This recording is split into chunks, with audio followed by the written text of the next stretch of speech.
Hello children. Today let's discuss some of the topics of our 5th chapter from class 9 science textbook, that is the fundamental units of life. In this video we are going to cover some of the topics like discovery of cell, why cells have different shapes and sizes, unicellular and multicellular organisms, as well as what is a cell made up of. So without any further ado, let's start today's class. First of all, you all must know about Robert Hooke, as we have come across this name in our class 8 also. Robert Hooke first discovered the cells in the year 1665. How he came across the cells?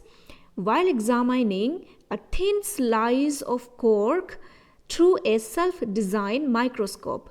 Children, you should know that in the earlier times, there were not much tools or instruments for the scientist to see these microscopic structures. So what did Robert Hooke did? He made or self-designed a microscope using two lenses, and he took a very thin slice of cork. Cork is a part of bark of a tree. So he took that, he made a thin slice, and when he observed it under his microscope, he saw these structures. Can you see these tiny room-like structures? He called them cell. So who discovered the cell? Robert Hooke discovered the cell in the year 1665. Then most of you must have prepared a thin slice or temporary mount of onion peels. When you'll observe the temporary slide mount we have prepared like last year, when you'll observe it under a microscope, you see these structures. These structures, don't you feel they are similar to these? Hence, we can say these are the cells of onion peels. And if you'll see clearly, can you notice a similarity between these cells and the bricks when we use bricks to build a wall? These cells are connected to each other and they are one above the other, just like bricks on a wall. Hence, we call the cells are the basic building units of all living organisms. So if you see, the cell is the smallest living entity. It is the smallest living structure, and many cells, in most of the organisms, many cells together make a whole organism. Nonetheless, there are some organisms whose whole body is made up of single cell, but if you want to break a cell and divide it into parts, it won't be living anymore. That is why we call cell as the living structure or the basic building units, structural unit of all living organisms. As we know, in 1665, British scientist named Robert Hooke discovered the cell. This is the picture of Robert Hooke. But after Robert Hooke, Antony van Leeuwenhoek was a scientist to see living bodies like bacteria, yeast, protozoa, red blood cell, and the teeming life in a drop of pond water under microscope. Due to his vast contribution towards biology, he is also known as father of microscopy and microbiology. This is the picture of Antony van Leeuwenhoek, and remember, he is known as the father of microscopy and microbiology. Then in the year of 1831, Robert Brown discovered the nucleus in the cell. And nucleus is one of the most important part of a cell. Just like a human body is controlled by the brain, the cell is controlled by its nucleus. Hence, the cell must have nucleus for its other function to take place. So these are some famous scientists who have contributed a lot in this area. Now we know there are millions and millions of organisms on this earth. So types of organisms on the basis of number of cells that constitute their body, organisms can be divided into two types: unicellular organisms and multicellular organisms. Unicellular, by the name itself you can say, uni means one, and organisms that have a single cell, their whole body is made up of only one cell. Such organisms are called unicellular organisms, and some examples are amoeba, bacteria. This single structure is one bacteria. So you can see there are hundreds of bacteria in this picture. Paramecium is another such organism. So the whole body is made up of cell, and the cell contains many tiny structures. While on the other side, there are some organisms whose body consists of many cells. Such organisms are called multicellular organisms. Some examples are plants as well as animals. As you can see, unicellular organisms are very, very small in size in comparison. Unicellular organisms have only one cell in their body, while multicellular organisms may have 200s, thousands, or even millions of cells comprising their body.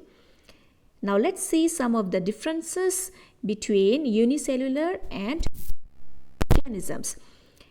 Some of the characteristics we have decided are cell number. Unicellulars have single cell, while multicellulars have large number of cells. Function. All functions are performed by the single cell. There are various functions going on in the body of living organisms, such as respiration, excretion, then digestion, nutrition. All these processes are performed by the single cell itself in unicellular organisms, but in the case of multicellular organisms, different cells perform different specific functions. For example, in our body, a human body, there are different cells for digestion, there are different cells for respiration, like the cells of the lungs, then there are different cells for excretion, like the cells of the kidney. So we have specific cells that perform specific function.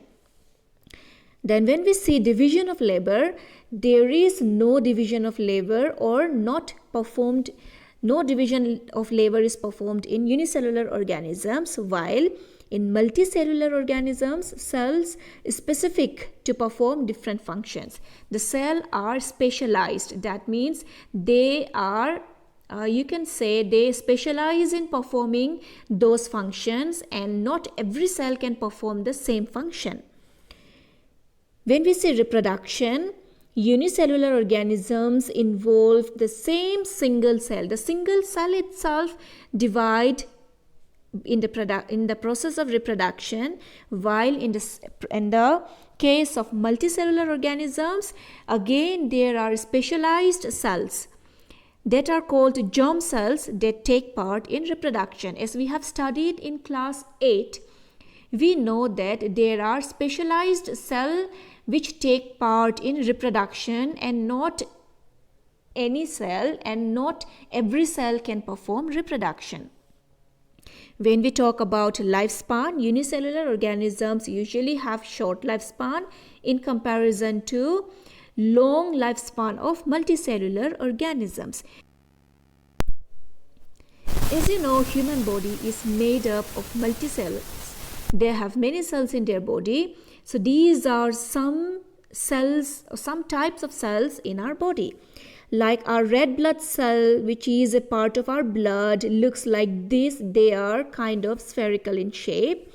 And columnar epithelial cells, these are our epithelial cell, one type of epithelial cell. Then we have ovum cell, which is present in the female.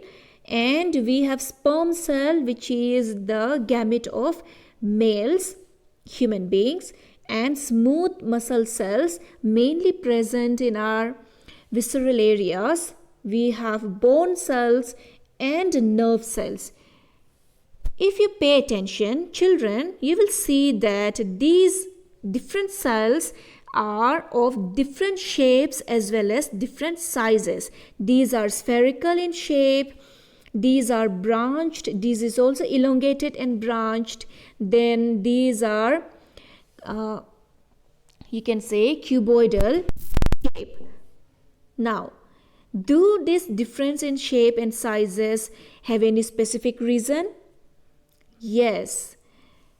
Like human beings, different multicellular organisms also have different shape and sizes, and these shapes, different shapes and sizes of the cells are actually related to the specific function they perform.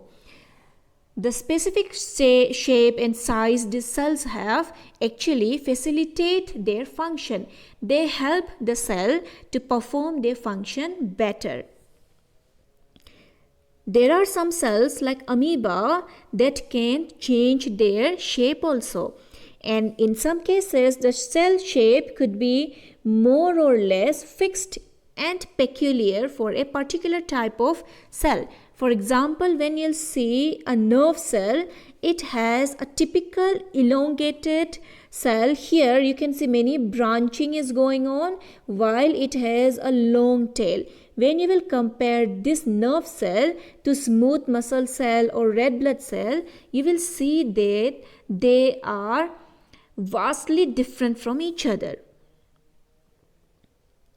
Now let's see how amoeba can change its shape. Can you see this picture? This small picture will show how an amoeba changes its body shape and eating or taking in its food. It is elongating its cell membrane and making a food vacuole inside, and hence engulfing the whole food material inside its body. What is happening here? Here you can see this is the amoeba, and if it sees the food particle, it will elongate its body in the form of hands or arms. These are called pseudopodia, and it does ingestion. Ingestion means taking in the food. Then what happens? This is a food vacuole.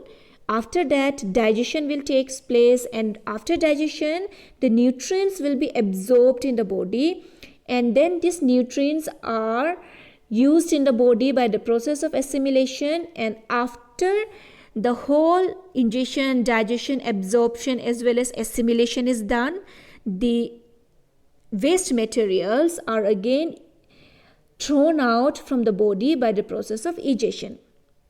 Here you see, children, the ingestion is done by the cell membrane being elongated in the form of pseudopodia. So this process is called endocytosis. You remember, this process is called endocytosis. An amoeba takes its food inside by the process of endocytosis because the cell membrane are being elongated, taking in the food in the making a food vacuole. Now let's discuss what is a cell made up of. If we study under a microscope, we would come across three features in almost every cell, that is the plasma membrane, nucleus and cytoplasm. These three will always be present inside a cell. A cell have many other specialized subunits within it that has a specific function. These subunits, why we are calling them subunits or subcellular structures? Because they are present inside the cell. These structures are called cell organelles. Ribosome, endoplasmic reticulum, Golgi bodies, nucleus, mitochondria, etc. are some of the examples of cell organelles. Here, if you'll see this structure, this is a cell its outermost covering, which is separating the cell inside of the cell from the outside environment, is its plasma membrane. Inside, can you see a round pinkish colored structure? That is the nucleus, and you can see this folded structure. These are endoplasmic reticulum, and these pink structures here, if you'll see, these are mitochondria. Then if you'll see this structure here, this green colored structure, green blue colored structure, is the Golgi bodies, or sometimes also known as Golgi apparatus. And there are some dots in between. You can see some white dots. These are ribosomes. So there are many more cell organelles present inside a cell. And this is all for today. I'll meet you in the next video. For now, thank you.